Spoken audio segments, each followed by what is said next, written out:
Août 1942. L'air se déchire. Le sifflement du métal en chute libre se perd dans le fracas assourdissant des détonations. L'onde de choc ébranle le plafond de rondins du poste de commandement. La surpression pulvérise les dernières vitres intactes. Sous l'impact, une lampe à pétrole est projetée sur le sol en terre battue. Une cascade de poussière sèche s'écoule des interstices du plafond. Le colonel Sokolov, du commissariat du peuple aux affaires intérieures, ne bronche pas.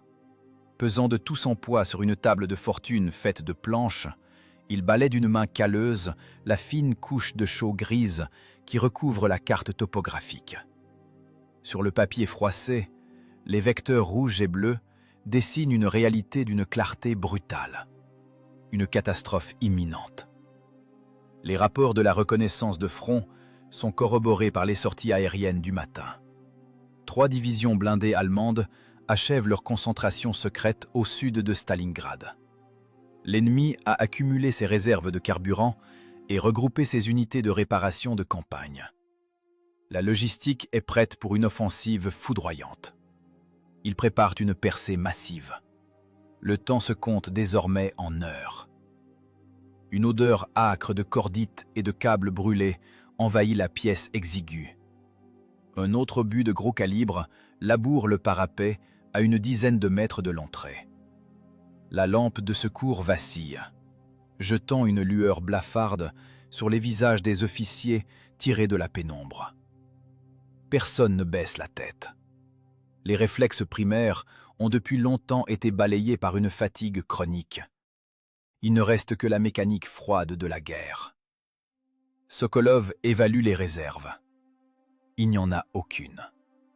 Une contre-attaque frontale contre ce groupement blindé prêt au combat serait une boucherie. Envoyer les compagnies de chars soviétiques dans la steppe à découvert, sous le feu des canons de 88 mm camouflés, conduirait à leur destruction en quelques minutes. L'infanterie resterait fauchée dans l'herbe brûlée, formant des monticules anonymes. Le front s'effondrerait, laissant la défense percée sur des dizaines de kilomètres. Sokolov lève un regard pesant. Face à lui, le lieutenant Volkov fixe la carte d'état-major sans ciller. En tacticien aguerri, il sait qu'il n'y a aucune chance de tenir la ligne lors d'un choc frontal. L'offensive sera lancée d'ici 48 heures, déclare le colonel d'une voix sèche comme le craquement d'une branche morte. 3 divisions de plein exercice vont écraser notre flanc gauche.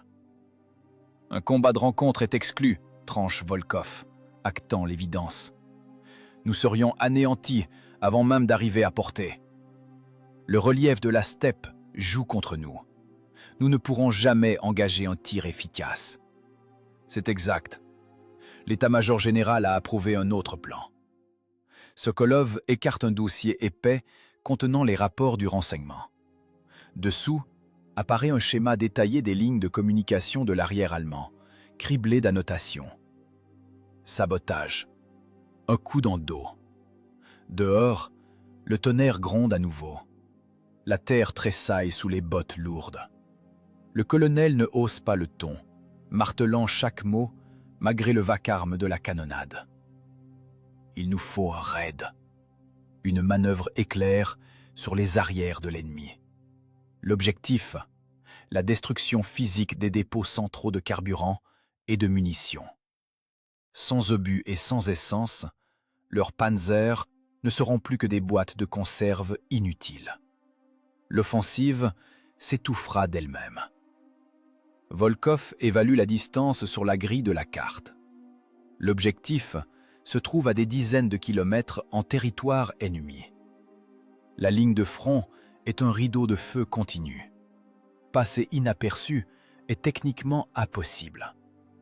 Percer par la force reviendrait à sacrifier l'effet de surprise, à réduire la vitesse de progression et à finir inévitablement calciné sous le feu croisé des batteries anti-chars. Le risque d'échec est total. Nous serons pris en enfilade dès la traversée du No Man's Land, constate froidement Volkov. La densité du feu ne permettra jamais de faire passer une colonne. Vous passerez sous l'apparence d'un groupe d'évacuation allemand, tranche Sokolov. Les faux papiers, les codes radio et la légende sont prêts. Interdiction de vous démasquer avant d'être à distance d'engagement. L'arrêt de mort est prononcé, sans appel. Volkov hoche brièvement la tête. L'ordre est accepté. Dans cet abri exigu, il n'y a pas de place pour les discours sur le devoir militaire. Ici, l'héroïsme se résume à un calcul mathématique froid. Temps, autonomie et ressources humaines. Sur les 120 tankistes expérimentés du bataillon indépendant, il doit en sélectionner exactement 30. Il faut d'urgence compléter les équipages pour 10 machines camouflées. 30 sacrifiés. Un seul critère de sélection, un sang-froid absolu et une capacité prouvée à agir comme des automates en conditions de stress critique. L'erreur d'un seul pilote réduirait le groupe à néant avant même d'atteindre la position de départ. Volkov s'installe à une table voisine et épluche personnellement les dossiers individuels. Le tri s'opère sans la moindre émotion. Le lieutenant écarte impitoyablement les tempéraments trop bouillants, enclins aux risques inutiles, ainsi que ceux qui marquent un temps d'arrêt pour réfléchir aux ordres. Il lui faut des machines de chair et de sang, des mécaniciens capables de pousser les moteurs diesel jusqu'à leurs limites structurelles, des tireurs d'élite agissant à l'instinct, des hommes capables d'exécuter froidement leur mission, même tenus en joue à bout portant, sans trahir leur tension par le moindre geste brusque. Volkov appelle le premier candidat. Le sergent-chef Gromov descend lourdement dans l'abri poussiéreux. C'est un pilote de char au visage gris de suie incrusté, sa combinaison tachée d'huile fraîche. Une explosion proche secoue la structure. Un morceau de rondin fumant tombe du plafond affaissé. Gromov ne cille pas. Il regarde son commandant droit dans les yeux. « Tu connais le matériel ennemi ?» demande brièvement Volkov. « J'ai piloté des tracteurs de prise. Je connais le bruit de leurs moteurs à tous les régimes et les particularités de leur transmission, » répond Gromov d'une voix plate, dénuée d'intonation. « Ta mission, mener un T-34 de manière à ce que, de l'extérieur, il ressemble à un engin allemand lourdement chargé. Évite les accélérations brusques. Dissimule totalement notre panache de fumée diesel caractéristique. Je m'en occupe. Je vais régler l'injection et appauvrir le mélange. On perdra en reprise, mais il n'y aura plus de fumée noire. Tu seras le pilote de mon char de tête. Rompez !» Gromov fait demi-tour en silence et disparaît dans les volutes de fumée. Volkov coche fermement son nom d'un trait de crayon. Pas de discours d'adieu, pas de grands mots, juste l'enregistrement froid des compétences requises. Les obus continuent de labourer méthodiquement le périmètre du quartier général. La lourde porte en bois finit par être arrachée de ses gonds par un impact direct sur le parapet. Une odeur de brûlé suffocante et une poussière brûlante s'engouffrent dans l'abri dans un rugissement. Les officiers ne prêtent aucune attention au chaos. Le travail continue. Le temps se contracte. « Les listes sont prêtes, camarade colonel », annonce Volkov en se levant avec effort pour tendre la feuille griffonnée. Sokolov prend le document. Ses yeux fatigués parcourent les noms. Exactement 30. 30 vies jetées consciemment dans la balance contre la puissance de choc de 3 divisions de la Wehrmacht. Le choix est fait. Vous êtes nommé commandant du groupe de sabotage, lieutenant. À vos ordres. La mission est-elle claire? S'infiltrer en profondeur, localiser les bases de ravitaillement, brûler les dépôts. L'exécution de la mission prime sur la vie des équipages et la préservation du matériel. Votre retour n'est pas une priorité de cette opération. Volkov ferme lentement le fermoir de sa sacoche d'officier. Il connaît cette règle cruelle. Toute guerre exige le paiement régulier de ses factures. Le prix pour briser l'offensive allemande est fixé. Le marchandage n'est pas de mise. Autorisez-moi à disposer. Exécutez. Le temps s'écoule inexorablement. Le compte à rebours est lancé.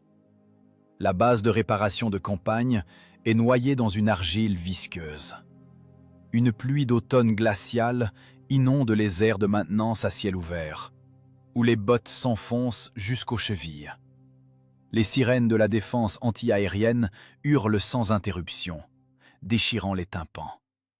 La tension pèse sur les épaules comme une presse invisible.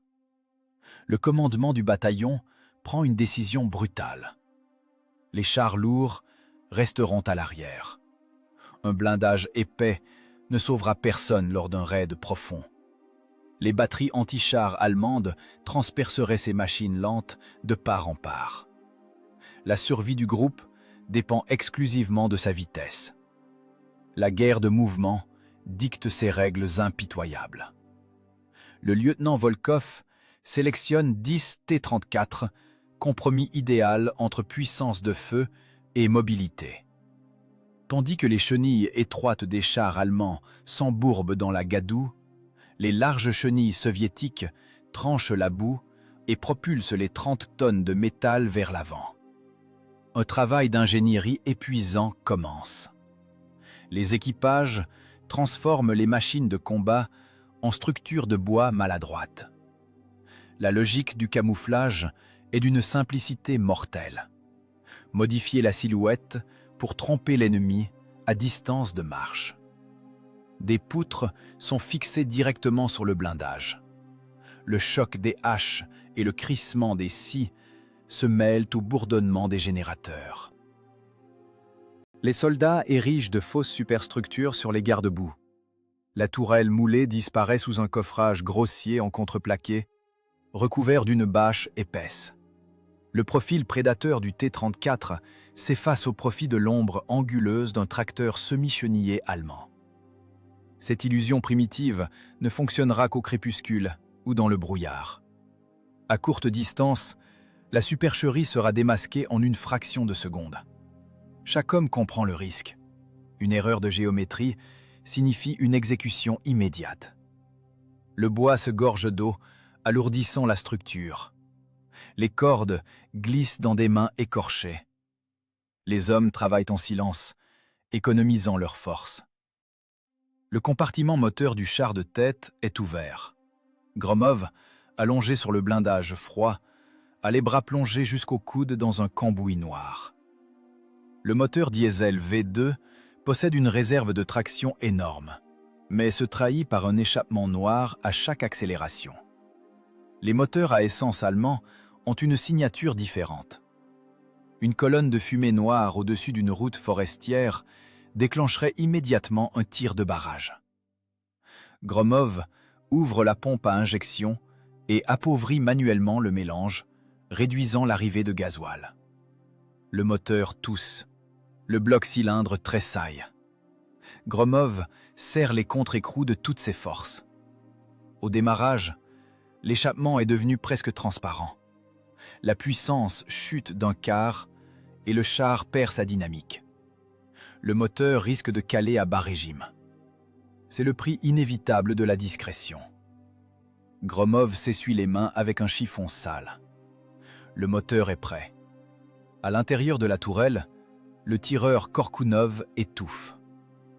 L'odeur écœurante du gasoil se mêle à celle de la poudre rance et de la sueur. La culasse métallique du canon de 76 mm lui glace le dos. Il vérifie méthodiquement les mécanismes de pointage. Sous le froid, la graisse s'épaissit et les volants résistent. L'optique du viseur a été soigneusement nettoyée. Les munitions sont rangées dans les râteliers, chaque obus d'acier solidement fixé. Dans le combat à venir, le rechargement se comptera en secondes. Un raté signifierait la mort. Kortchounov répète inlassablement les mêmes gestes à l'aveugle. Extraction, insertion brutale, verrouillage. Le corps et l'acier ne font plus qu'un. Les entraînements commencent. L'essence de l'opération réside dans une frappe chirurgicale après avoir largué le camouflage. La structure factice doit sauter instantanément. La norme est fixée à 3 secondes, pas une de plus. Le moindre retard transformerait le char aveugle en cible idéale. « Larguez !» ordonne Volkov dans l'intercom. À l'intérieur, une traction brutale sur les câbles libère les verrous. La bâche mouillée glisse, les panneaux de contreplaqué s'écrasent dans la boue. La tourelle est libre. Puis, il faut tout remonter, fixer les câbles et recommencer. À la 25e répétition, le mécanisme du 3e char se bloque. Une corde humide s'est coincée dans un bloc de guidage. Le cadre de travers bloque le tube du canon. « Tire plus fort !» hurle Volkov en sautant dans une mare de boue. « C'est coincé! Le nœud a gonflé avec la flotte !» Gromov frappe violemment le montant de support de sa botte ferrée. Le bois craque, mais tient bon. Le char est aveugle, son canon prisonnier de sa propre cage. En combat, c'est la mort assurée. « Tranche !» ordonne Volkov en se précipitant vers le flanc. Au combat, on ne dénoue pas les nœuds. « Tranche ce câble !» Un sifflement de lame, un craquement sec et le contreplaqué s'effondre sur le garde-boue. Le canon est libre. Le chronomètre affiche 8 secondes. C'est beaucoup trop long. À ce rythme, la section est condamnée. La tension est à son comble lorsqu'un hurlement croissant déchire le ciel gris. La couverture nuageuse s'écarte pour laisser passer les bombardiers en piqué allemand. Le cri de leur moteur paralyse les volontés. Les sirènes virent à l'hystérie, tandis que les mitrailleuses anti-aériennes quadruples commencent à lacérer l'air de traçantes. « Avions, aux abris !» hurle Volkov, avant d'être couvert par le fracas des explosions. Une onde de choc projette les hommes au sol. La boue se cabre en colonnes noires. Des fontaines d'argile jaillissent plus haut que les arbres. Les équipages se jettent dans les tranchées à moitié remplies d'eau glacée. Des éclats déchiquetés sifflent au-dessus des têtes. Le métal brûlant lacère les bâches et fait voler le bois en éclats. Le temps s'arrête. Chaque seconde écrasée dans l'argile froide semble durer des heures. L'odeur suffocante du TNT brûle les poumons. Dans la tranchée, seul subsiste le bruit des respirations saccadées. Un seul impact direct sur la colonne camouflée anéantirait des heures de travail, ferait capoter l'opération et ouvrirait aux divisions blindées allemandes la route de la Volga. Le plan ne tient plus qu'à un fil sous ce déluge d'acier. Nuit du 22 octobre 1942. Une brume épaisse dévore les contours. 10 ombres lourdes s'extraient silencieusement de la forêt. Le No Man's Land est un bourbier criblé de cratères. Les larges chenilles écrasent les barbelés dans l'argile. Les pilotes progressent à l'aveugle, phares éteints, les épiscopes noyés par la pluie. La distance entre les machines est réduite au minimum. Les moteurs, bridés, ne produisent qu'un ronronnement étouffé. Gromov serre les leviers à s'en briser les doigts, les vibrations de la machine de 30 tonnes résonnant jusque dans ses os. La ligne de front a été franchie dans une zone aveugle, à la jonction de 2 régiments d'infanterie.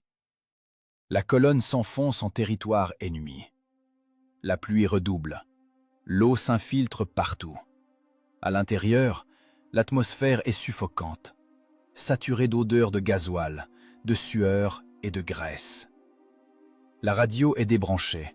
Silence total pour éviter le repérage. Le char de tête débouche sur une route. Soudain, un faisceau aveuglant frappe le contreplaqué mouillé. Un projecteur anti-aérien vient d'isoler la silhouette du faux tracteur. Devant, un poste de contrôle de la Feldgendarmerie. La route est barrée. De chaque côté, des mitrailleuses lourdes pointent droit sur le blindage frontal. Gromov écrase l'embrayage. Les freins hurlent, tandis que les 30 tonnes s'immobilisent. 3 hommes en manteau imperméable sortent d'une guérite. Un officier lève une main gantée, ordonnant de couper le moteur. La situation menace de basculer. Arrêter le diesel à bas régime risquerait de rendre le redémarrage impossible.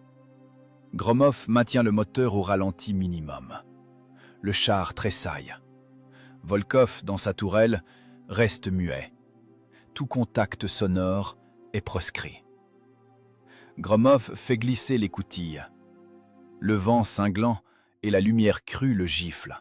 « Vos papiers, où allez-vous » lance le lieutenant allemand. « Groupe d'évacuation numéro 3. Nous partons chercher du matériel endommagé à l'arrière » répond Gromov dans un allemand approximatif, la voix sourde. Il tend les faux ordres de mission. L'officier étudie les tampons à la lueur d'une lampe. Les secondes s'étirent. Dans le 3e char, Kortchounov retire sans bruit la sûreté de sa mitrailleuse Degtyarev. Son pouce est sur la détente. Si l'alerte est donnée, il fera feu à travers le contreplaqué. Tous les équipages sont prêts à déclencher un feu croisé dévastateur. L'Allemand rend les documents, mais au lieu de lever la barrière, il longe lentement la colonne. Il inspecte la bâche, la lumière glissant sur les flancs de bois. Il s'arrête près du 3e char. Un joint irrégulier, une chenille trop large, dépassant de l'écran de camouflage. L'officier décroche son pistolet mitrailleur et frappe violemment le flanc de la crosse.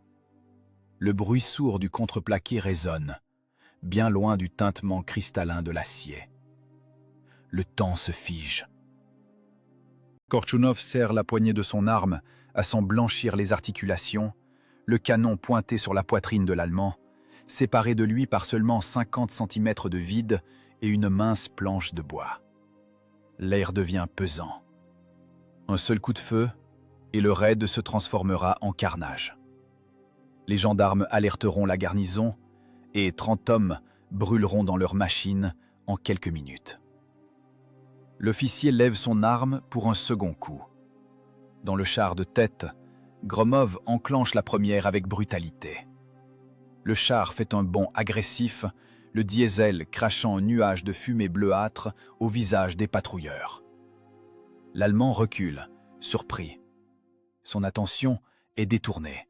« Passez, plus vite !» s'agace le lieutenant en se protégeant des gaz d'échappement. La barrière se lève enfin.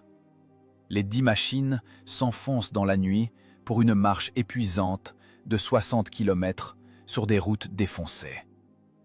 Les mécaniciens mènent les chars à la limite de la rupture, se guidant sur de faibles feux de position. 3 heures avant l'aube, la colonne atteint sa position. Une colline dominant tactiquement un immense camp logistique allemand. Gromov coupe le moteur surchauffé. Un silence épais s'installe. En bas, des rangées de munitions, des dizaines de camions et des stocks de carburant s'étendent à perte de vue. Les 10 T-34 s'alignent en une ligne de combat rigide sur la crête. Les canons sont masqués, les obus engagés. Dans les compartiments étroits, la température chute, mais la tension est à son comble. Les soldats sont devenus le prolongement de l'acier. Le piège est refermé. Matin du 24 octobre 1942. Un brouillard épais recouvre la dépression. Un froid humide transperce les eaux. À 800 mètres de là, le nœud de ravitaillement des divisions blindées d'élite s'éveille. L'Oberscharführer SS Zimmermann procède au rassemblement de la compagnie de garde. Des ordres gutturaux déchirent l'air. Les soldats allemands alignent des rangs impeccables, le métal des mousquetons cliquetant dans le froid. Des dizaines de camions chauffent leurs moteurs, leur gaz d'échappement rampant sur l'herbe mouillée. Des piles d'obus et des rangées infinies de fûts de carburant attendent d'être acheminés. La base vit au rythme de l'arrière, loin de la fureur du front. Personne n'attend d'attaque ici. Au sommet de la colline, 10 boîtes de bois restent immobiles. À l'intérieur des carlingues d'acier, le temps a cessé de s'écouler. Les équipages retiennent leur souffle, les doigts crispés sur les détentes, les pieds écrasant les pédales d'embrayage. Les yeux sont rivés sur les chronomètres. Une condensation acide perle sur le blindage. Une goutte de sueur glacée coule sur le visage sale de Volkov. Il observe à travers l'épiscope le vent déchirer lentement le rideau de brouillard. Les contours des dépôts ennemis apparaissent avec une netteté mortelle. La distance est parfaite. Hausse 800, repère 2, obus perforant. Au centre des stocks, ordonne Volkov d'une voix dénuée d'émotion. Larguez le camouflage. Une secousse brutale et synchrone des câbles de retenue parcourt les 10 engins. Les points d'ancrage s'arrachent des boucles métalliques. Le contreplaqué lourd et détrempé s'effondre sur le sol boueux dans un craquement sinistre. Les bâches de toile grasse glissent lourdement sur les plaques de blindage inclinées. 3 secondes exactement. Les T-34 se dépouillent instantanément de leur fausse peau. Leurs silhouettes anguleuses mettent à nu l'acier moulé prédateur. Les tourelles pivotent de concert.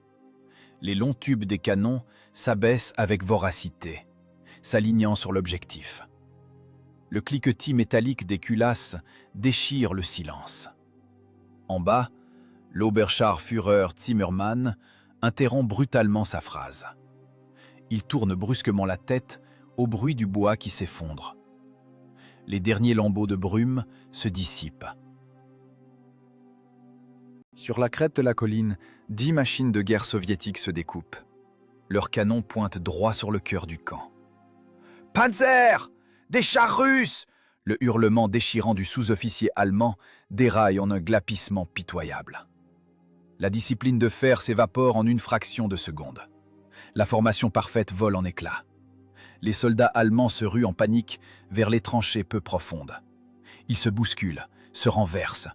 Les lourds fusils tombent dans la boue. Ce n'est pas un repli tactique organisé, c'est une terreur animale, primaire et incontrôlable face à une mort imminente.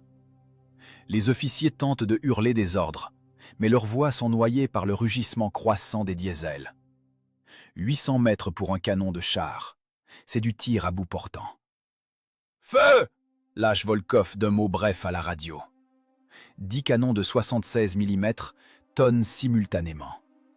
La salve synchrone déchire les tympans. Les monstres de 30 tonnes s'écrasent brutalement sur leurs galets de roulement sous l'énergie monstrueuse du recul. Les tubes crachent de longues gerbes de flammes jaunes hurlantes. Les lourds obus d'acier franchissent la distance en 1 seconde. « Explosif! Chargez !»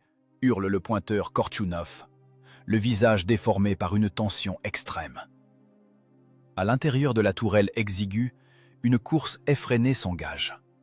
Le travail du chargeur devient une chaîne de montage de la mort ininterrompue. Les doigts sont écorchés jusqu'au sang. Les mains gantées de toile saisissent l'obus monobloc. Pivot brutal du buste. Le culot percute violemment la culasse ouverte. Le bloc massif remonte dans un claquement métallique. L'acier frôle les doigts à quelques millimètres d'une mutilation atroce. « Prêt ! Feu !» Le canon recule violemment. L'éjecteur recrache la douille fumante qui rebondit avec un tintement clair sur le plancher d'acier. Les gants de toile fument au contact du métal brûlant. Les gaz de poudre âcres envahissent instantanément la tourelle, piquant les yeux et dévorant l'oxygène. Le chargeur tire déjà l'obus suivant du râtelier latéral. 3 coups par minute, 5 coups, 6. La cadence s'accélère implacablement. Le tube du canon chauffe à blanc. Le faible ventilateur de tourelle ne parvient pas à évacuer la fumée dense. L'équipage étouffe, Les hommes crachent du sang. Mais la chaîne ne s'arrête pas. Ils continuent de marteler mécaniquement des tonnes d'explosifs sur le camp allemand. La première salve tombe pile au milieu des stocks. La détonation de milliers d'obus d'artillerie déchire l'espace lui-même. La terre s'éventre en un monstrueux abcès de feu. Des morceaux de rails tordus, des poutres enflammées et des fragments de corps humains déchiquetés volent en éclats. Les servants de mitrailleuses de la Wehrmacht n'ont pas le temps de mettre leurs lourds affûts en batterie.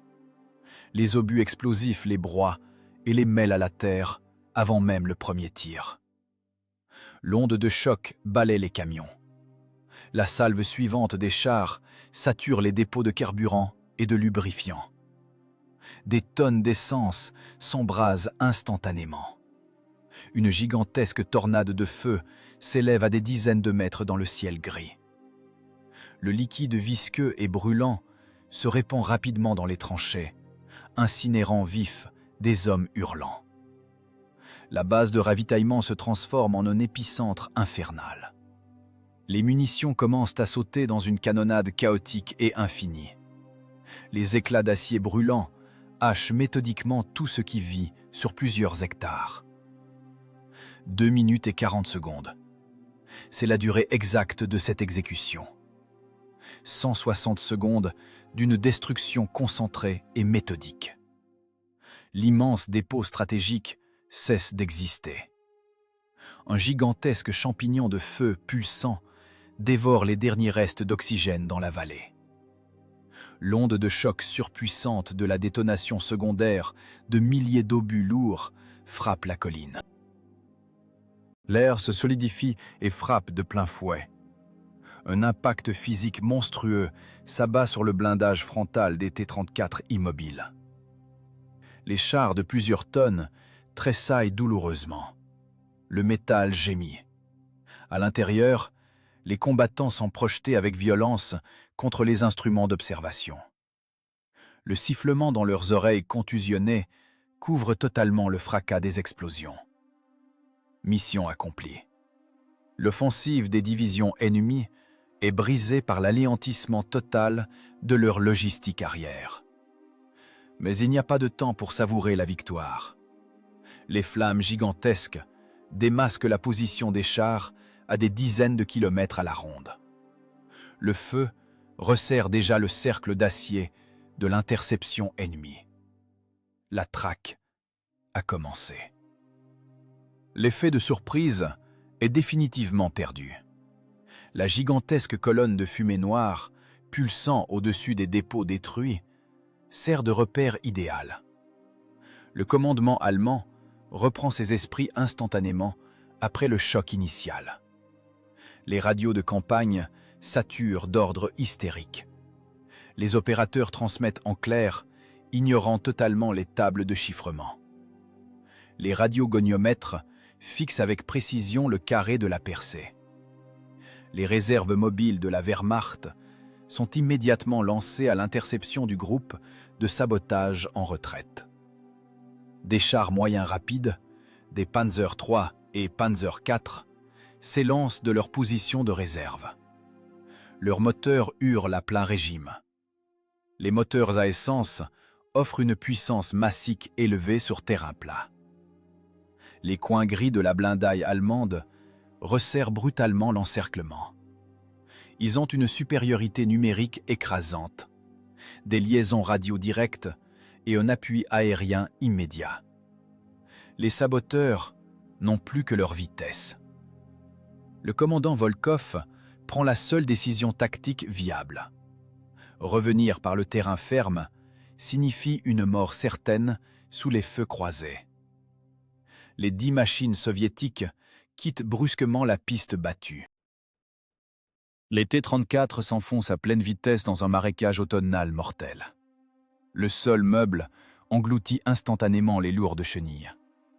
Une course impitoyable pour la survie commence. C'est l'affrontement direct entre deux écoles de conception irréconciliables. Les machines allemandes sont conçues pour les routes européennes parfaites. Les chars soviétiques sont nés pour cette boue infranchissable. La chenille large du T-34 répartit uniformément ses 30 tonnes. La pression au sol est minimale. Les énormes galets de roulement caoutchoutés broient sans pitié les troncs pourris des arbres morts, les enfonçant dans la vase visqueuse.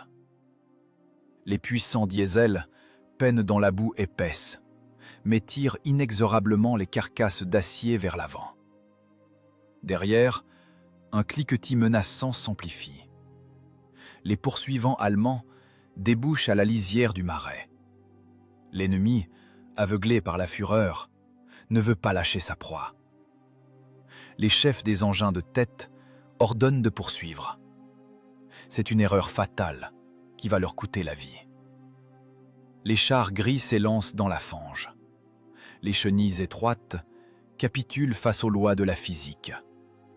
Et la physique est absolument impitoyable. Les engins de plusieurs tonnes s'enfoncent instantanément dans la boue liquide et froide jusqu'au garde-boue. Les moteurs à essence surmenés hurlent à la mort à leur régime maximum, surchauffant et crachant des nuages de fumée bleuâtre. Les patins lisses patinent impuissants sur l'argile glissante, s'encrassant immédiatement de boue et enterrant la mécanique lourde encore plus profondément dans ce piège mortel. La contre-attaque allemande s'enlise dans la boue primitive. « Ils sont en quai! Les Fritz s'enlisent !» La voix du pointeur Kortchounov craque dans l'intercom. « Arrosez-les à la mitrailleuse! Ne ralentissez pas !» tranche Volkov. Les tourelles des T-34 en fuite pivotent de concert vers l'arrière tout en roulant. Les mitrailleuses d'Egtiarev, jumelées de 7,62 mm, crachent de longues rafales continues. Le plomb cingle sans pitié la blindaille allemande immobilisée. Les balles perforantes incendiaires percent les fentes de vision. Les tankistes ennemis tentent en panique de quitter leur boîte d'acier qui coule. Les balles traversent leur corps de part en part. Le sang se mêle à l'eau noire du marais. Les machines soviétiques ne ralentissent même pas.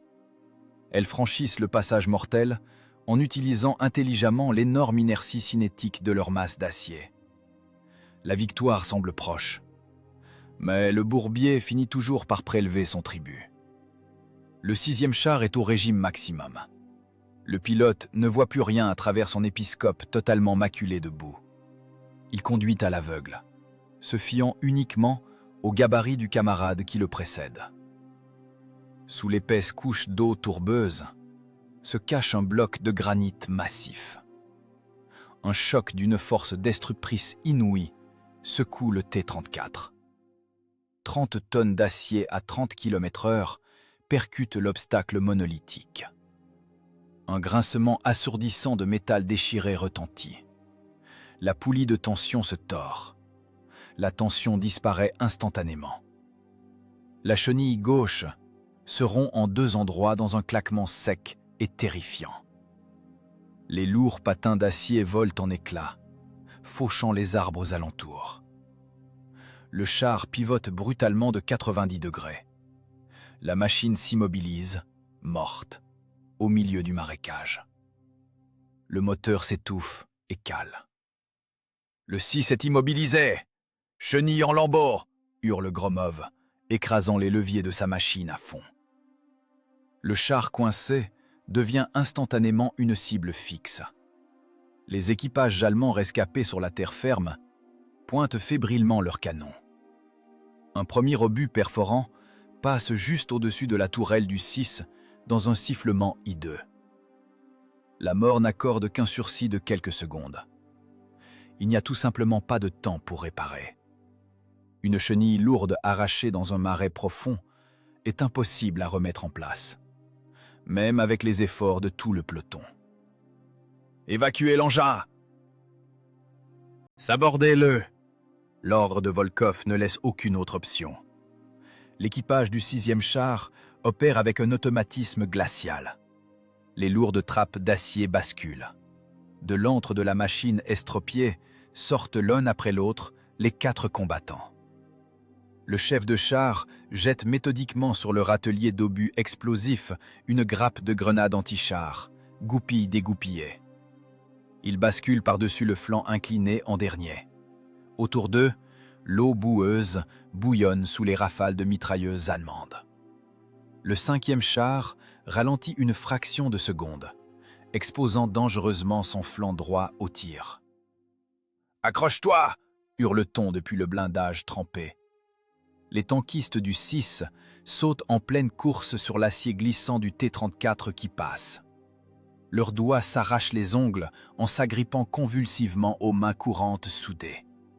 Le pilote du 5e char met les gaz à fond. Le char s'arrache dans un rugissement de peine, quittant la ligne de mire mortelle. Derrière eux, une double explosion assourdissante retentit. La machine soviétique abandonnée cesse d'exister, transformée en un tas de métal brûlant et déchiqueté. Le groupe continue sa retraite sanglante. Il n'était plus que 9. Les 9 machines survivantes s'arrachent de la prison visqueuse dans un long rugissement. Les larges chenilles mordent avec avidité le sol ferme. La boue vole en paquets lourds sous les énormes galets de roulement. Le bourbier mortel reste derrière eux. Les moteurs hurlent de soulagement en se libérant du poids de la vase. Mais ce salut temporaire se transforme immédiatement en un nouveau piège d'une précision mathématique.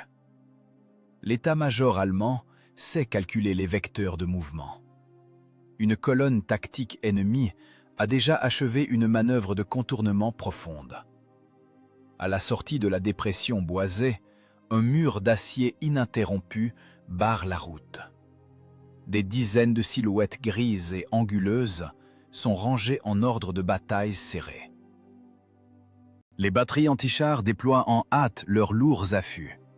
La distance fond à vue d'œil. Un affrontement direct en terrain découvert signifierait l'exécution immédiate de tout le groupe de sabotage survivant. Un feu croisé dense déchirerait le mince blindage latéral en quelques secondes. Les équipages épuisés n'auraient même pas le temps de pivoter leurs tourelles. Il faut un bouclier d'acier. Il faut un sacrifice conscient pour la survie du groupe principal. Volkov évalue instantanément le relief. Un calcul glacial supplante l'instinct de survie. La décision du commandant est prise en une fraction de seconde. Le lieutenant appuie avec force sur la pédale de l'intercom. 1, 2 et 3, halte, face à l'ennemi. On couvre la retraite. Les autres, en avant toutes, gagnez la forêt, poussez au maximum. L'ordre ne se discute pas. C'est la froide arithmétique de la guerre. 3 machines de combat échangent volontairement leur vie contre celle des 6 équipages restants. Le pilote Gromov tire de toutes ses forces sur le levier gauche de l'embrayage principal. 30 tonnes d'acier moulé pivotent sur place dans un grincement assourdissant. Les larges chenilles labourent profondément la terre sèche d'automne.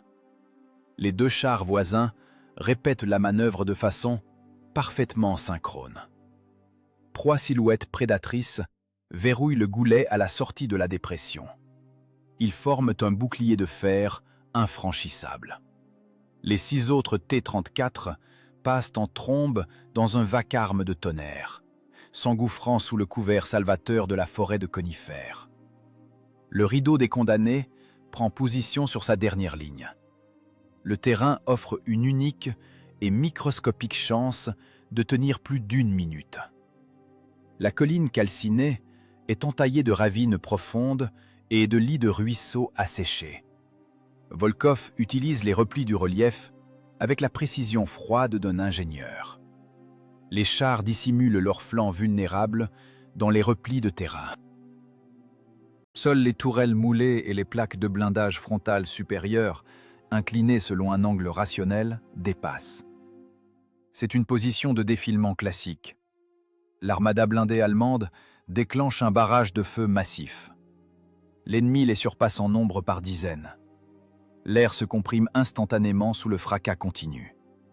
La terre autour des 3 chars immobiles entre immédiatement en ébullition sous les impacts d'artillerie lourde. Distance 800 mètres. La voix de Volkov résonne dans les écouteurs, régulière comme un métronome d'acier. Pas de panique, pas de peur. Juste une désignation d'objectif mathématique. Korchounov, repère, le chêne brûlé, char de tête, feu. Le pointeur Korchounov fait corps avec l'optique froide du viseur télescopique. Le réticule se cale à la base de la tourelle du Panzer III de tête. Courte halte de la masse d'acier. Feu.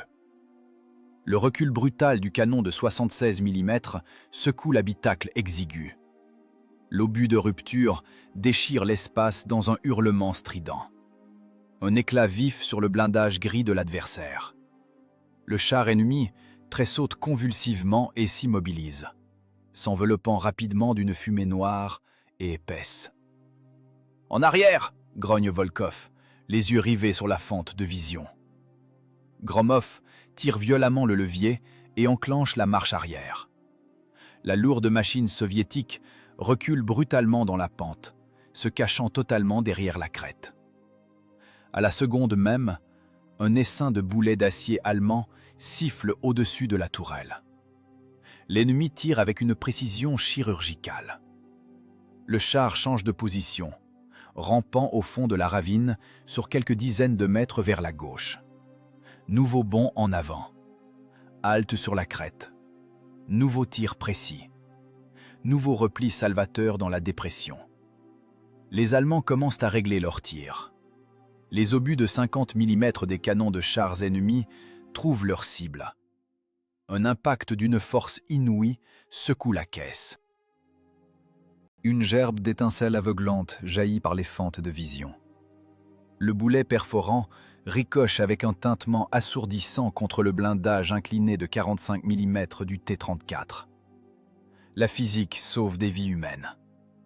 L'ongle aigu de la plaque frontale force le métal brûlant de l'ennemi à glisser impuissant sur la surface d'acier, n'y laissant que de profonds sillons de métal arrachés.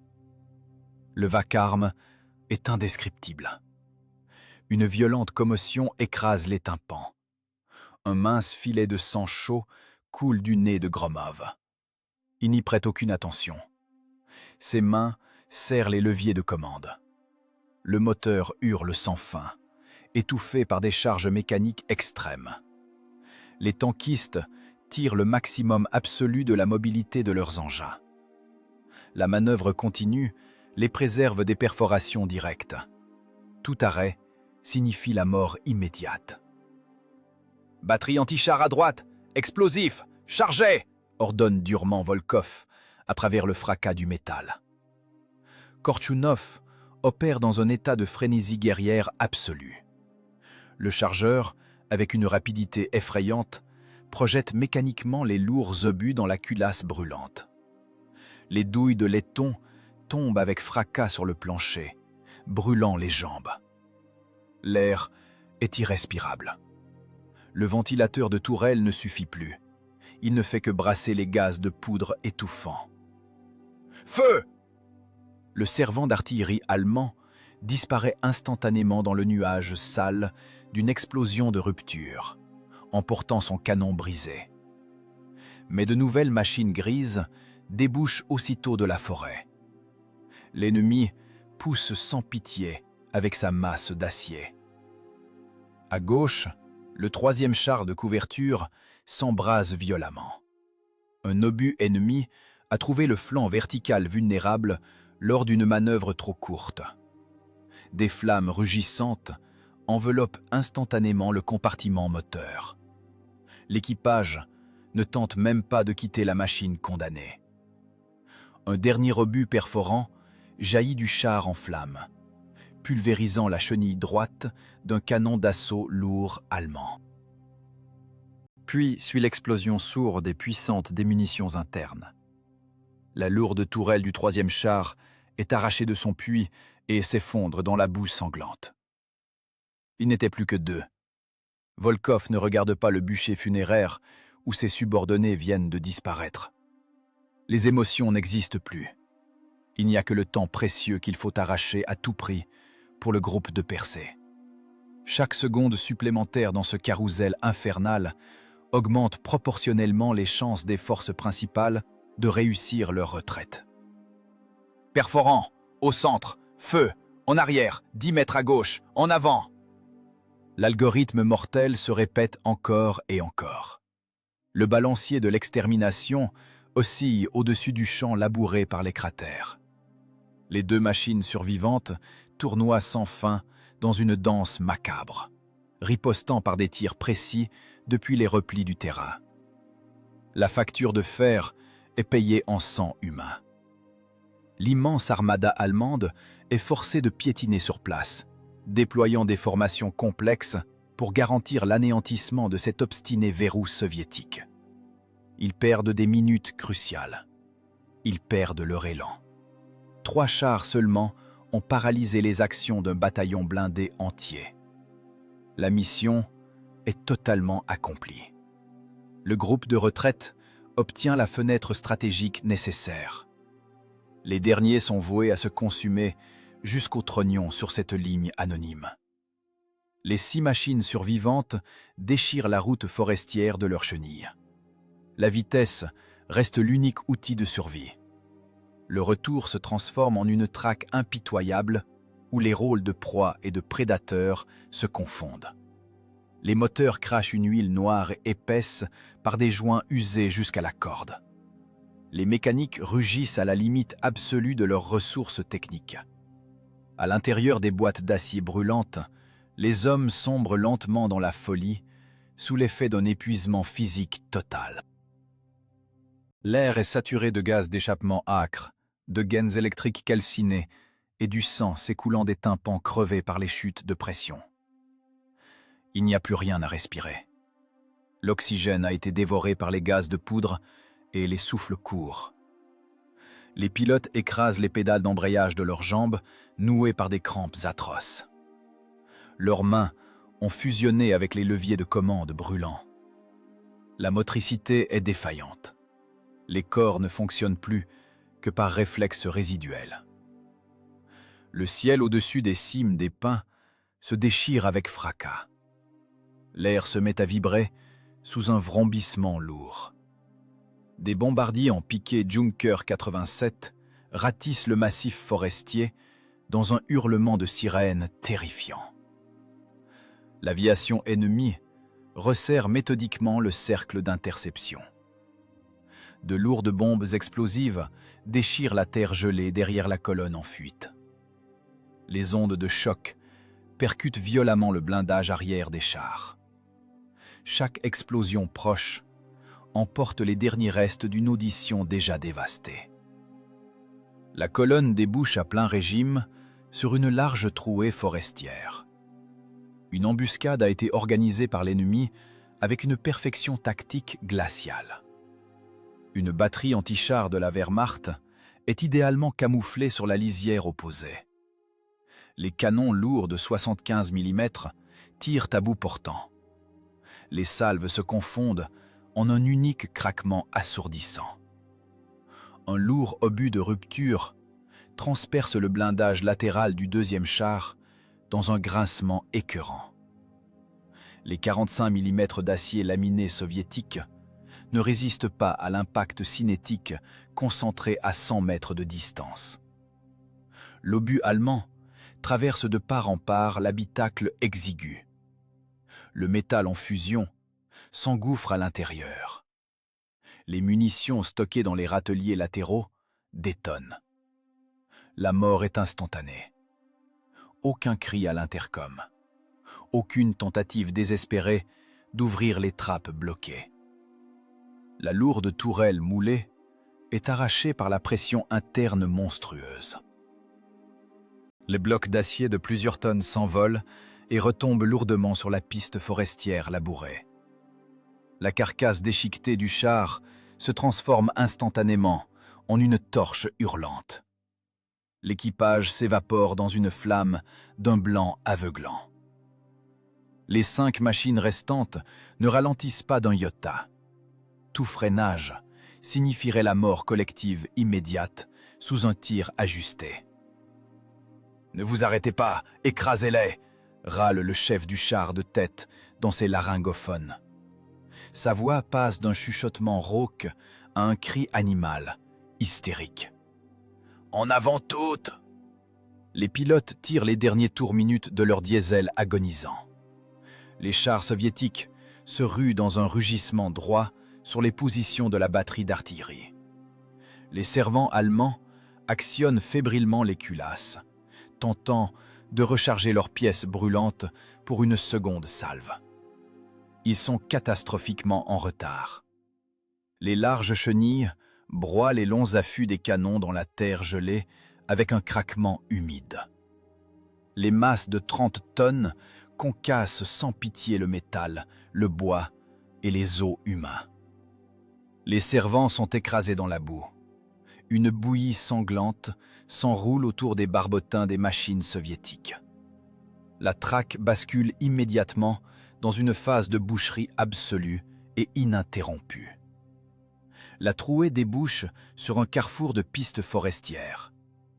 Droit devant, une colonne motorisée allemande fortuite traverse leur trajectoire. Des camions lourds chargés de fantassins, des véhicules de ravitaillement bâchés. Impossible de dévier. Pas le temps de pivoter la tourelle, de viser ou de tirer. La distance fond trop vite. « Percuté, passez au travers !» murmure le commandant.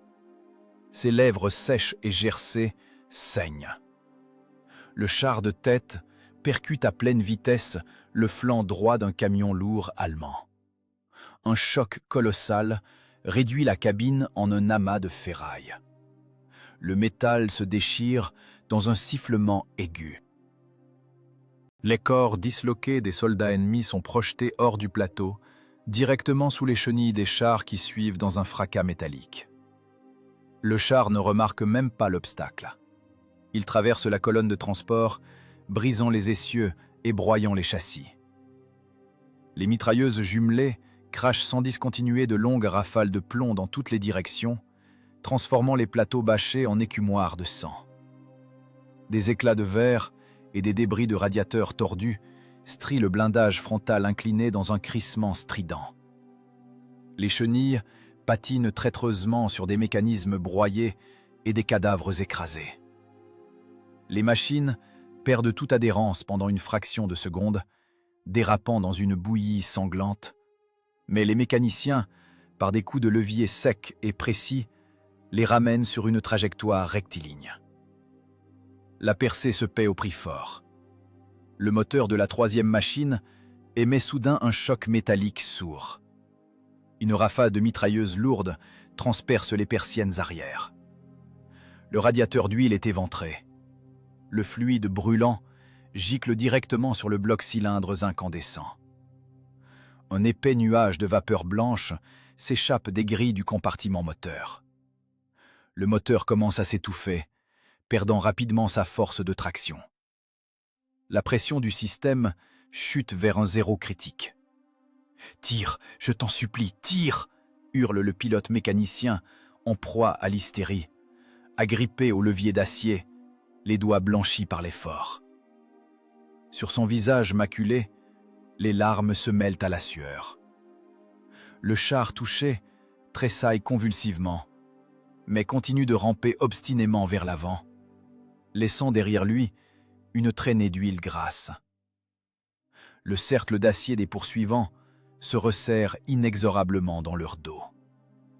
L'air bourdonne sous un essaim dense de balles traçantes et d'éclats d'artillerie déchiquetés. Chaque centaine de mètres parcourus s'arrache au prix d'une tension physique surhumaine. À l'intérieur des chars tremblants, les hommes ne sont plus que des ombres vivantes. Leurs yeux sont excavés, leurs cœurs battent avec des ratés douloureux. La percée sanglante à travers le mur de feu aspire leur dernière force. L'instinct de conservation se consume entièrement dans la fournaise du compartiment moteur exigu. Il ne reste qu'un but mécanique et nu. Avancer, broyer sous les chenilles, tirer à bout portant et ne s'arrêter sous aucun prétexte. La course mortelle bute contre le mur aveugle du front. La ligne de contact accueille la colonne épuisée par une terre labourée. Derrière, le vrombissement des moteurs lourds de la poursuite ennemie s'intensifie. Les patrouilles d'avant-garde allemandes arrivent déjà à portée de vue. Devant s'étend le piège parfait. Le territoire soviétique salvateur est séparé des 3 machines blessées par une large bande de champs de mines continus. Le sol est truffé de charges antichars mortelles, disposées selon un ordre mathématique strict.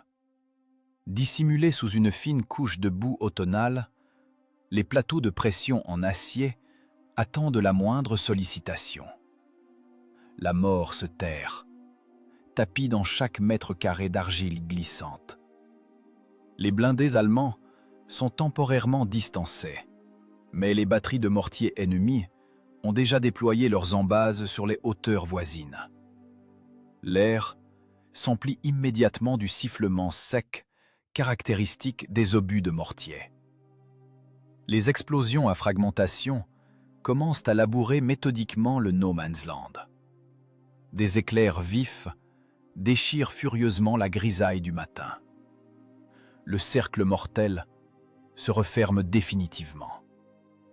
Sur le blindage déformé des 3 chars survivants, des hommes sont affalés. À l'intérieur des compartiments de combat exigus, les soldats sont entassés les uns sur les autres, étouffant sous l'âtre fumée de poudre. Sur les 30 hommes partis pour ce raid mortel, 27 ont survécu. Ils ont abandonné leurs machines en flammes dans les forêts et les marécages infranchissables. Ils ont sauté sur le métal glissant de leurs camarades sous un feu de mitrailleuses nourries. Désormais, leur destin brisé dépendent exclusivement de la précision d'un seul homme. 3 chars mutilés portent sur eux tout le poids insupportable des âmes sauvées. Les soldats blessés s'agrippent de toute leur force, les doigts crispés sur les mains courantes. Ils se plaquent contre l'acier froid, tentant de fusionner avec le métal criblé. À l'intérieur de la machine de tête règne un silence strident, d'une densité contre nature. Le fracas des explosions extérieures semble s'évanouir, balayé par une concentration absolue. Le pilote mécanicien Gromov fait corps avec les lourds leviers de commande. Il cesse d'être un humain pour devenir le nœud nerveux central d'un mécanisme d'acier usé. Son cœur bat par coups rares et lourds. Son pouls résonne dans ses tempes comme un glas de fonte. Le sang épais cogne furieusement dans ses oreilles. Une sueur glacée inonde son visage. L'humidité salée pique insupportablement ses paupières enflammées. Gromov n'a pas le droit de scier. Il ne peut détourner le regard de l'étroite fente de vision, pas même une fraction de seconde. Le verre blindé de l'épiscope a été brisé depuis longtemps. Des éclats tranchants se sont enfoncés profondément dans son masque de protection en cuir. À travers l'étroite embrasure, le mécanicien déchiffre de manière maniaque le relief du terrain. Il cherche les moindres bosses, guette les zones où le sol s'est affaissé, enregistre les moindres signes d'explosifs enfouis. « Première vitesse, régime minimum », croasse sourdement Volkov dans l'interphone. La voix du commandant ressemble à un bruissement sec. « J'y vais », expire Gromov. 2 mots courts. La suite n'est qu'action pure. Le char s'engage lentement sur la zone minée. Les larges chenilles écrasent avec une prudence extrême l'herbe humide et flétrie. Gromov travaille avec une précision d'orfèvre sur les embrayages latéraux. Le levier droit est tiré doucement vers soi. Un effort millimétré, calibré. La machine de plusieurs tonnes pivote souplement vers la droite, contournant soigneusement une flaque suspecte. Le pied gauche relâche avec une lenteur infinie la pédale dure de l'embrayage principal. Un à-coup est proscrit. Un patinage accidentel de la lourde chenille entraînerait inévitablement un glissement du sol instable, provoquant la détonation immédiate du détonateur à pression. Le moteur tourne à la limite du calage. Le diesel usé s'étouffe péniblement. Gromov saisit ce moment critique par un instinct animal. Il injecte du carburant par un mouvement microscopique du pied. Le moteur stabilise son rythme saccadé. À l'extérieur, c'est un véritable enfer. Les mortiers allemands prennent l'étroit couloir dans un encadrement d'artillerie classique. Des obus de 81 mm déchirent la terre humide. De lourds éclats dentelés hachent impitoyablement le blindage moulé et s'enfoncent avec un bruit humide dans les corps des soldats allongés sur la carcasse. Les blessés serrent les dents à en traquer. Personne n'ose crier. Personne ne demande d'aide. Un seul mouvement convulsif dû à la douleur, et l'homme glisserait inévitablement sous les lourds galets de roulement, ou romprait l'équilibre fragile de la machine sur le champ de mine. Gromov entend distinctement les chocs sourds du métal brûlant contre la coque. Il sent physiquement le char tressaillir sous les explosions proches. L'onde de choc pousse la machine avec une force immense sur le flanc droit. Les mains du mécanicien se pétrifient instantanément. Il compense la poussée par un effort filigrane sur les tringles d'acier. La chenille droite passe exactement à 5 cm d'une mine anti-char. La mort frôle les dents d'acier des patins. L'air est devenu irrespirable à l'intérieur de la machine. L'oxygène a été entièrement consumé. Gromov happe convulsivement les gaz de poudre étouffant, la bouche ouverte. Sa gorge se noue dans un spasme douloureux. « Plus à droite, encore plus à droite, garde l'ornière !» chuchote Volkov, directement dans les écouteurs du mécanicien. Le commandant voit, à travers le périscope panoramique, un couloir de sécurité étroit et sinueux. Il guide la lourde machine uniquement par sa voix rauque. Gromov obéit sans discuter. L'ordre bref, le mouvement fluide du levier, le franchissement réussi d'une nouvelle charge, le cerveau épuisé n'enregistre plus que cette chaîne rigoureuse. La douleur dans les mollets contractés par une crampe brutale devient insupportable. Les muscles brûlent d'un feu primitif. Le mécanicien se mord violemment la lèvre. Un sang chaud coule sur son menton, emplissant sa bouche d'un goût métallique. Cette douleur vive le dégrise, forçant ses mains engourdies à continuer. Le deuxième char suit exactement dans les traces du premier. La troisième machine ferme la procession des condamnés. La distance est minimale. L'erreur du premier tuerait tout le monde. L'erreur du suivant détruirait la colonne par une explosion monstrueuse à la poupe. Les obus tombent de plus en plus près.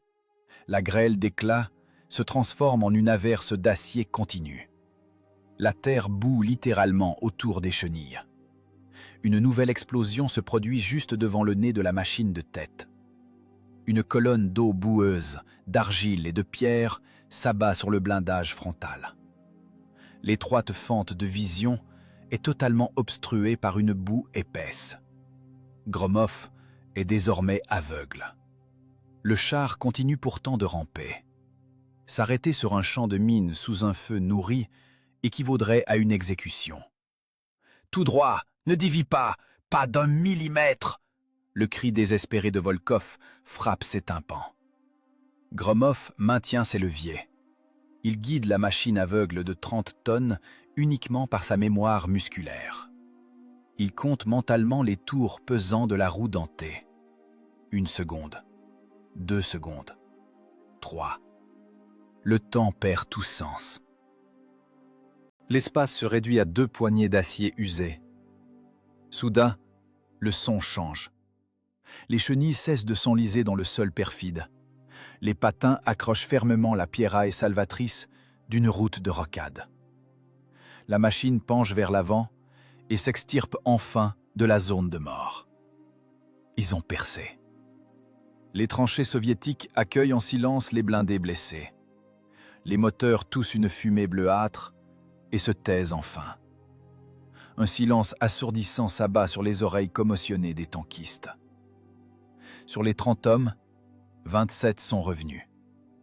Ils glissent lentement, comme des vieillards centenaires, du blindage criblé. 3 chars sur 10 se tiennent sur leur terre natale. Les machines suintent d'huile chaude et d'eau noire. Le mécanicien Gromov ne peut desserrer ses mains. Ses doigts sont figés par une sorte de rigor mortis d'homme vivant.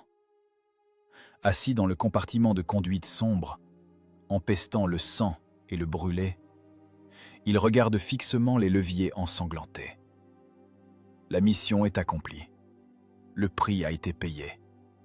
Le raid est terminé. L'aube pâle dévoile la terre labourée par les explosions. 3 boîtes d'acier mutilées se figent derrière la ligne des tranchées avancées. Le lieutenant-chef Volkov expire un ordre bref dans l'interphone. Les mécaniciens coupent de manière synchrone l'arrivée de gasoil. Les lourds moteurs émettent un dernier fracas métallique, crachent une fumée bleuâtre et se taisent à jamais. Un silence d'une densité contre nature frappe les tympans épuisés. Ce silence brutal semble 1000 fois plus fort que la plus lourde des canonnades. Les équipages coupent les moteurs. La mission est accomplie. Les hommes restent assis sur le blindage imprégné de sang et de mazout. Ils ne fêtent pas cette victoire. Il ne leur reste aucune force, pas même pour un soupir de soulagement. La conscience du devoir accompli ne se mesure pas à la joie, mais à un vide sourd à l'intérieur de ces enveloppes humaines calcinées. Au même moment, à des dizaines de kilomètres du front, l'enfer logistique allemand finit de se consumer. L'élite des troupes blindées de la SS récolte les fruits amers de la percée nocturne. Une fumée noire et grasse voile le ciel d'automne sur des kilomètres, cachant le soleil levant. Des piles gigantesques d'obus se sont transformées en cratères fumants. Des milliers de tonnes d'essence synthétique ont imprégné la terre brûlée d'une croûte noire. Les squelettes de camions calcinés jonchent la vallée. L'infrastructure de l'arrière, préparée pendant des semaines pour un assaut écrasant, a cessé d'exister en moins de 2 minutes, sous le feu chirurgical des canons de chars. Dans le bunker en béton qui a survécu, le poste de commandement est en proie au chaos. La machine d'état-major allemande, si pédante, subit une défaillance irréversible. Les stations radio crachent des rapports paniqués. Le visage du commandant de division est déformé par un tic nerveux. Il froisse rageusement le rapport des pertes du matin. Plus de carburant. La base est entièrement détruite, débite sèchement l'officier de liaison en posant son casque. Le groupement d'assaut est totalement immobilisé. Où sont les dépôts de réserve? La voix du commandant dérape en un cri hystérique. Ils ont tous brûlé. Les Russes ont frappé pile au centre de la zone de stockage. Il reste à peine de quoi faire une demi-dotation de munitions pour les calibres de 88 mm. Les chars lourds sont à sec. L'ordre pour l'offensive massive a été donné. L'état-major attend une percée immédiate. Un poing ganté de cuir frappe violemment la table, brisant les crayons. L'offensive est physiquement impossible. Nous ne bougerons pas d'un pouce. Les blindés se transformeront en cibles immobiles après 10 kilomètres. Il nous faut du temps pour reconstruire entièrement les lignes de ravitaillement. La logique impitoyable de la guerre de mouvement dicte ses règles. Une armada de Panzer sans carburant n'est qu'un amas inutile de métal mort. Le point blindé de l'offensive allemande est paralysé par une seule incision chirurgicale. Les unités de pointe de la Wehrmacht sont figées sur leur position. Une panique visqueuse s'empare des états-majors ennemis. L'opération minutieusement planifiée sombre dans l'abîme. La rupture du ravitaillement signifie l'effondrement du plan stratégique. La logistique allemande est contrainte de réorganiser en urgence des itinéraires complexes. Des convois ferroviaires sont détournés d'autres secteurs, une procédure bureaucratique qui exige un temps considérable.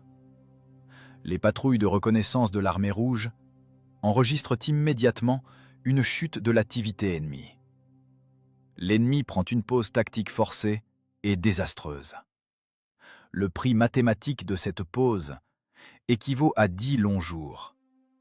Pendant 10 jours, les divisions blindées de la SS sont exclues des combats, clouées au sol par le manque de gasoil et d'obus. Ce répit change fondamentalement l'architecture du secteur sud.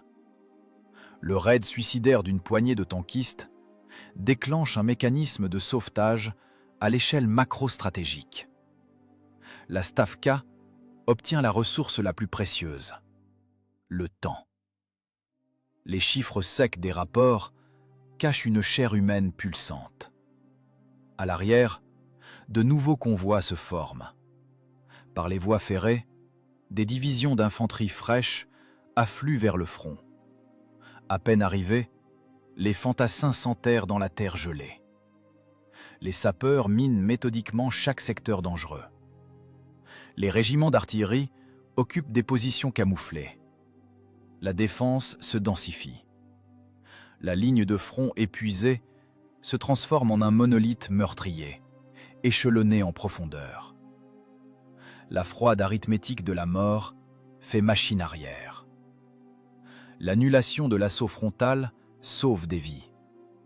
2000 fantassins soviétiques ne resteront pas à pourrir dans la steppe. 2000 vies sont rayées des listes d'exécution de la tuerie qui n'aura pas lieu. Les combattants ont le temps de s'enterrer, de tendre des barbelés, de verrouiller les secteurs. Quand les blindés allemands recevront enfin du carburant, ils buteront sur un mur infranchissable. L'ennemi s'étouffera dans son propre sang, sur des lignes imprenables. Tel est le prix stratégique d'un ordre exécuté avec précision. 30 hommes ont plongé dans le hachoir à viande. 27 sont revenus, l'âme mutilée.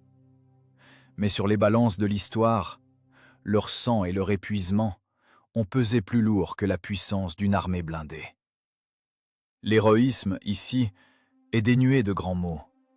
C'est un dur travail d'homme, accompli avec une qualité phénoménale.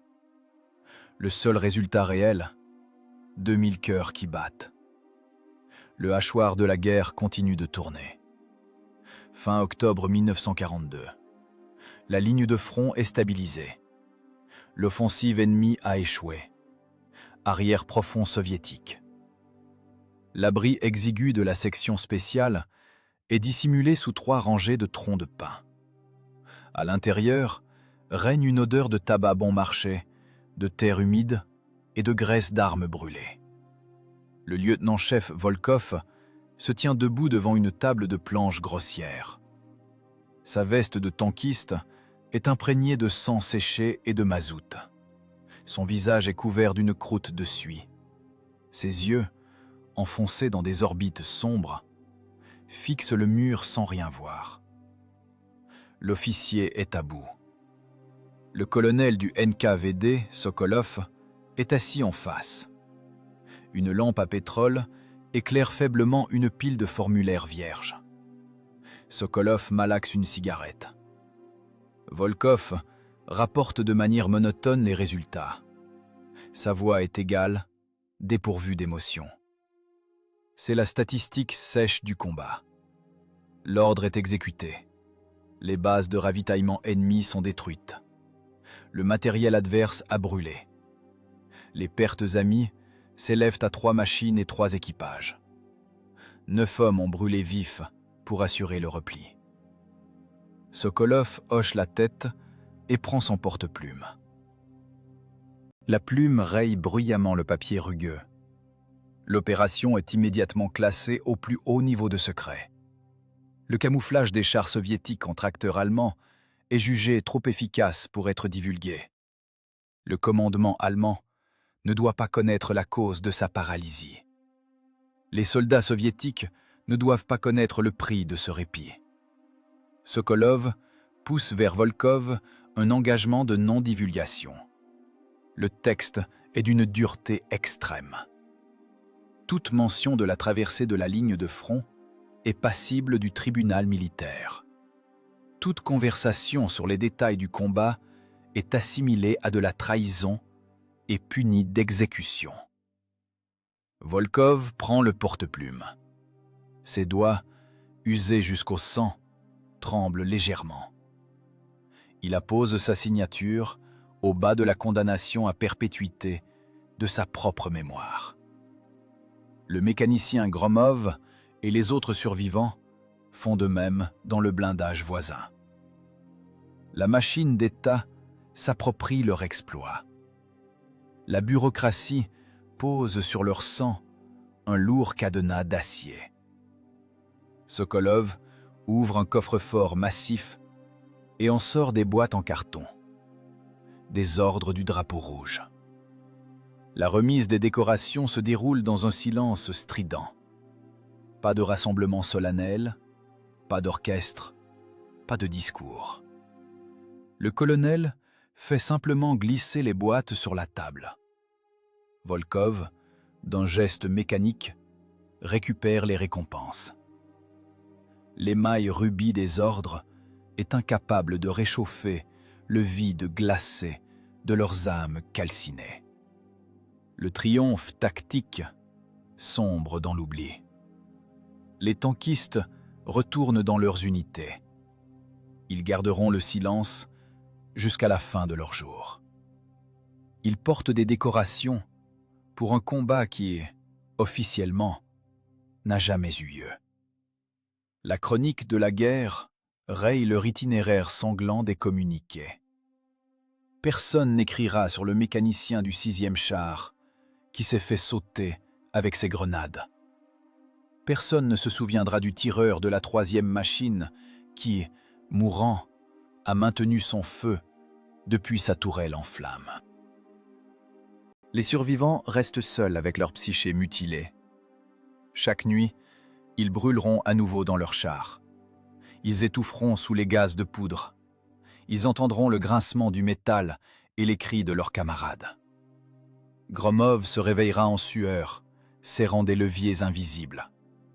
Volkov verra éternellement les visages des 9 garçons qu'il a laissés derrière lui. Leur enfer personnel restera leur secret. Ces 27 hommes ont sauvé un front et offert la vie à 2000 soldats. Mais ils ont irrévocablement perdu la leur. Dans l'abri enfumé, Sokolov rassemble les rapports dans une épaisse chemise cartonnée. Il aligne les bords des papiers. Le bureaucrate prend un lourd tampon. Un coup sec sur l'encreur, un coup sourd sur la page de garde. La marque rouge s'imprime sur le carton gris. Le colonel range les documents dans le coffre-fort. La porte se referme avec un cliquetis. La clé tourne. Le raid audacieux disparaît à jamais. La chemise portant la mention « à conserver éternellement » est enfermée dans une archive aveugle.